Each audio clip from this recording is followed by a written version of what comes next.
This channel does not promote any violent, harmful, or illegal activities. All content provided by this channel is meant for an educational purpose only.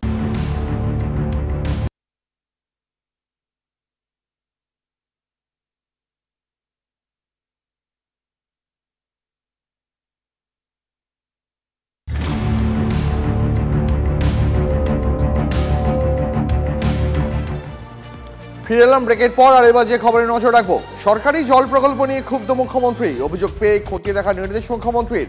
যারা কাজ করেনি তাদের বিরুদ্ধে ব্যবস্থা নেওয়ার নির্দেশ মুখ্যমন্ত্রীর। কোথাও ট্যাপ বসছে কিন্তু ট্যাঙ্কের কাজ শেষ হয়নি বলে জল আসছে না। এমনও বাড়ি আছে যেখানে 2 বছর আগে জলের লাইন পৌঁছেছে, ট্যাপও লাগানো হয়েছে, কিন্তু ট্যাপ দিয়ে একটা ফোঁটা জলও পড়েনি। একটা ইম্পার্শিয়াল অর্গানাইজেশনকে দিয়ে সার্ভেটা করো, আর এটাকে ট্র্যাক করবে পুলিশ।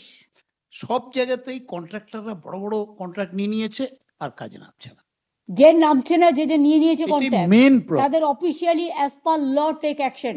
ব্ল্যাক লিস্টেড করে দেবো ঠিক আছে, কিন্তু যে টাকাটা আমার ধ্বংস হলো সেই টাকাটা তাকেই রিটার্ন দিতে হবে। বাড়ি বাড়ি পরিশ্রুত পানীয় জল পৌঁছে দিতে তৈরি হচ্ছে পিএইচির জলের ট্যাঙ্ক। সরকারি প্রকল্পের মাধ্যমে জল পৌঁছে দিতে গোঘাট 1 নম্বর গ্রাম পঞ্চায়েতের আমডোমা গ্রামে কয়েক জায়গায় পাতা হয়েছে পাইপলাইনও, কিন্তু কোথাওই জল নেই। স্থানীয়দের অভিযোগ, পিএইচির প্রকল্পের রক্ষণাবেক্ষণের জন্য একজন কর্মীও রয়েছেন, কিন্তু জল কোথায়? আধিকারিকরা এসে পাইপলাইনের ম্যাপের কাজ করেছেন। কয়েক জায়গায় পাইপলাইন পাতা হয়েছে, কয়েক জায়গায় শেষ হয়নি কাজ। শুধু সকাল সন্ধে আলো জ্বালাতেই কি কর্মী নিয়োগ করা হয়েছে? প্রশ্ন ক্ষুব্ধ গ্রামবাসীদের। গ্রামের ভরসা সেই পুকুরের জলই।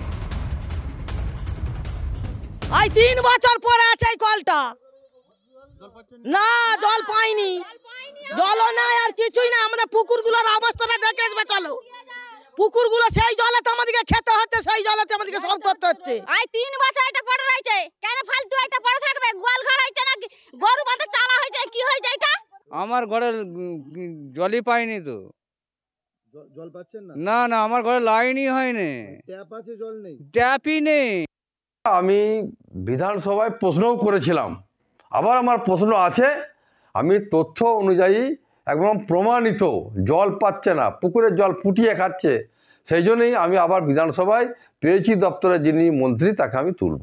আমরা তৃণমূল কংগ্রেস কখনো বিজেপি সিপিএম কংগ্রেস দেখে না, এটা আমাদের কাজেতেই অনেক প্রমাণ রয়েছে। তাই বিজেপির বিধায়ক কি বললো সেটার উপর দাঁড়িয়ে আমরা কোনো বিচার বিশ্লেষণ করি না। আমাদের সরকারি পরিষেবা সমস্ত মানুষ পাক, টুকটাক সমস্যা রয়েছে, সেগুলো অতি দ্রুত আমরা সমস্যার সমাধান করব।